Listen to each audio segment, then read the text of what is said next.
Hello mga kasari! Welcome back sa aking munting tindahan. Ako po si Lisel. Kumusta po kayo? May bago na naman akong isi-share sa inyo. Ito yung nabili kong screen na pwedeng paglagyan ng chicheryang malalaki. Kasi dati ang pinaglalagyan ko yung ganito lang na karton. Ito lang dati yung ginagamit kong displayan ng chicherya. Kung makikita nyo doon sa previous vlog ko, nandoon yung sa sari-sari store tour ko, ay pinakita ko doon kung anong itsura nung pag-display ko ng chicherya. Kasi hindi pa ako nakakabili nung time na yun, no? Screen. Ito lang ang ginagamit ko, tapos ini-stapler ko lang siya dyan, ganyan.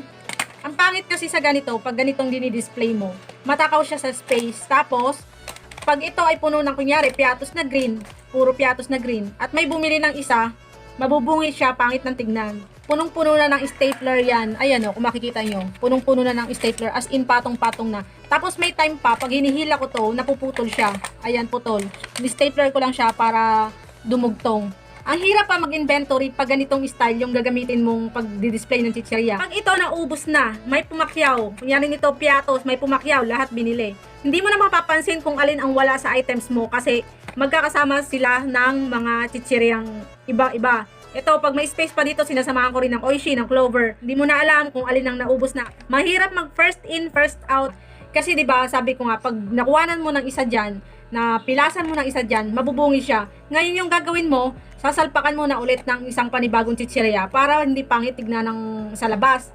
Ang mangyayari diyan, yung lumang chicherya, hindi mo napapansin, hindi na pala yun ang nakukuha mo pag may bumibili, kundi yung mga bagong pasok na chicherya. Yung expiration date, hindi mo na check, iwanan na dito sa sabitan yung mga lumang chicherya. Kaya minsan, may possibility na ma-expire lang tayo dito. Pero bago ko sa inyo ipakita yung screen, samahan nyo muna ako maglinis ng harapan ng tindahan ko. Tignan nyo kung paano ko siya linisan. Ito guys, yung ginagamit ko sa paglilinis ng harapan ng tindahan ko. Ito, type doon sa salamin, tapos ito pang spray. Ito ay tubig na may kasamang Sunrox.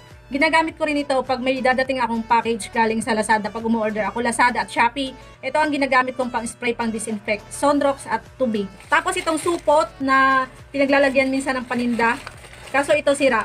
Pero pag ice pa naman, huwag nyo gagamitin. I-recycle natin, lagyan natin ng mga pinamili ng ating mga customer. Ito, pampakintab ito ng salamin. Kung wala kayong pang-apply na pampakintab sa inyong salamin, meron kasing ganun yung ini-spray para kumintab yung salamin. Kung wala kayo, ito ang gamitin nyo, yung mga sinaunang paraan. At saka itong basahan. Tara po.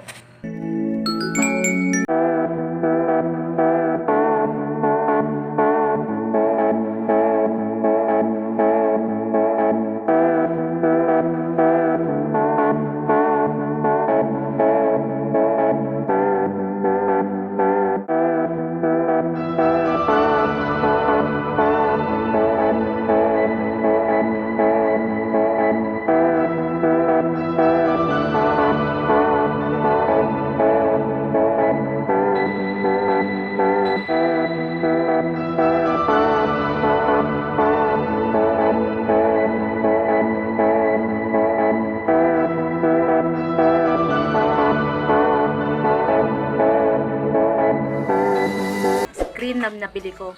Nabili ko to sa halagang 126 pesos lang. Tapos itong mga ganito ay 16 pesos ang isa. Bumili ako ng 10 pieces, 160 pesos. Madi-display mo siya ng maayos dito, hindi katulad nung sa karton lang. Lahat ng klase ng chicheryang meron ako, ina-display ko lahat. Kita ng customer dito sa labas. Importante laging kita ng customer para may mapagpilian sila. Ito nga pala guys, yung iba, ito ay ginamitan ko ng ipit kasi nga kulang yung nabili kong ganito. Kulang yung nabili ko. Yung iba, ginamitan ko nitong mga alambre. Kinorb ko lang yan para maging hook siya. Sinong nakaka-relate na gumagamit ng mga ganyan alambre sa mga tindahan nila na may screen? Kasi noong ko pa ginagamit yung ganyan. I-fix mo lang siya ng ganyan para hindi siya matanggal. Tatanggal siya kasama ng chicherya. Kaya dapat i-fix mo. Tapusin nyo yung kung anong itsura sa loob. Ngayon po, nandito tayo sa loob. Ito ang itsura niya sa loob.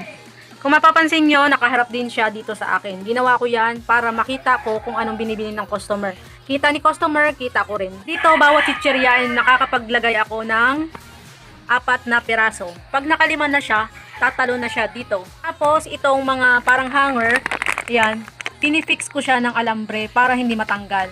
Para kung galaw-galawin ko man ito, hindi matatanggal. Kasi nung una kong lagay ito dito, hindi ko pa yun nilalagyan ng alambre dito. Counting galaw ko lang na ganyan, nalalaglag na siya dito sa baba. Kaya, i-finix ko na. Ganyan na yung setup niya. Saka guys, dito mas madali kang mag first in, first out ng chicherya. Kasi Kunwari ito, katulad nito, yung Oishi fish cracker, nag-iisa na siya. Kung sakali man bumili na ako ng panibago niya, ng pang-stock ko, kukunin ko yan dyan. Ito, kukunin ko to dito. Tapos yung bago ay ko ilalagay sa unahan. Tapos itong luma, dito ko ilalagay sa dulo. Para pag may bumili, yung luma ang unang mabibili. Ngayon, paano ko ba na ilagay yung chichirya diyan? Di ba wala naman talagang butas yan? Ito, may butas na siya dyan. Gagamit tayo ng puncher. Ito po yung ginagamit kong puncher. Ito yung ginagamit ng mga konduktor sa sa bus. Pag sila ay nagtipiket ng mga pasahero. Bumili ako para mas madaling gamitin. Kasi yung double punch niya parang sa folder, hindi mo matatansya kung saan ang bagsak ng butas. Dito matatansya mo siya.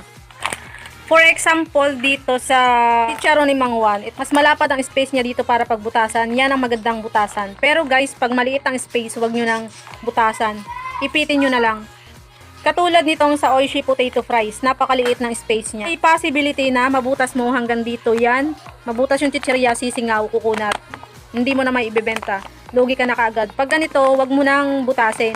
Yung mga ganito lang kalapad ang butasin mo. Hanapin mo yung pinakagitna, ipasok mo itong puncher. Ayan. Tapos, i-punch mo. Yan. Butas na siya. Ito. Ganyan yung pagkakabutas niya. Saka mo ipapasok dito. Yan. Ipapasok mo dyan. Mas madali siyang kunin. Ganyan lang siya. Kuha ka lang ng kuha. Mas madali rin siyang i-display. Pero yung mga ganito, katulad po nito, maliit lang yung space niya dito. Ang ginawa ko, trinay kong butasan. Yan, naputol siya. Hindi mo na siya pwedeng i-display. Pag ganito, iipit mo na lang. Katulad nitong potato fries nga. Inipit ko na lang dyan. Yan. Yung tigi-isa, nilagay ko lang dyan. Pag tigi-isa na lang siya, sa alambre na lang. Pag marami, nilalagay ko siya dito. Tapos, may pang refill pa ako dito. Nakalagay siya sa kahon. Kung sakali mang maubos yung stock ko, ay ito ang ilalagay ko. Ang importante po, yun na din sa display, ito yung mga mauunang may expired.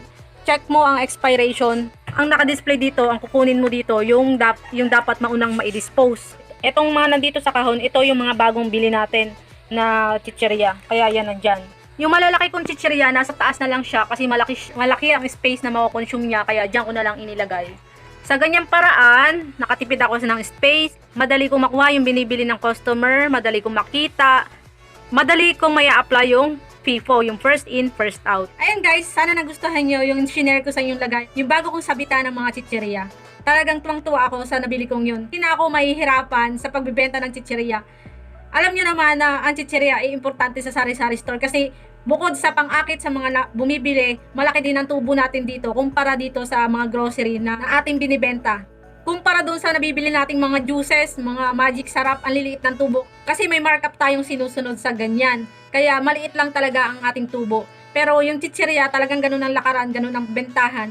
Doon tayo tumutubo ng malaki. Kaya bigyan natin importansya yung mga chichirya natin. Hindi siya ibenta, malaki ang tubo niya, maliit ang puhunan niya. Pwera doon sa maliliit na chichiryang tigpipiso. Kung doon mababa ang tubo natin, dito tayo makakabawi sa malalaking chichirya. Kasi dito, hirap ka na magbenta kasi nga puputol-putulin mo pa. Effort talaga. Kundangan na nga lang at yun ay pang-akit sa mga bata. Hindi na ako bibili. At yan lang po sa video ito. Salamat po sa inyong panonood mga kasari. Huwag kalimutang mag-like, share at mag-comment sa video ito kung nagustuhan nyo. At kung kayo may ibang paraan ng pagdi-display ng mga chichirya, i-comment nyo rin dito sa baba para malaman ko rin yung mga ideas na pwede kong gawin dito sa tindahan ko. Huwag pong kalimutang i-subscribe ang aking channel. Salamat po sa panonood. Bye-bye po mga kasari.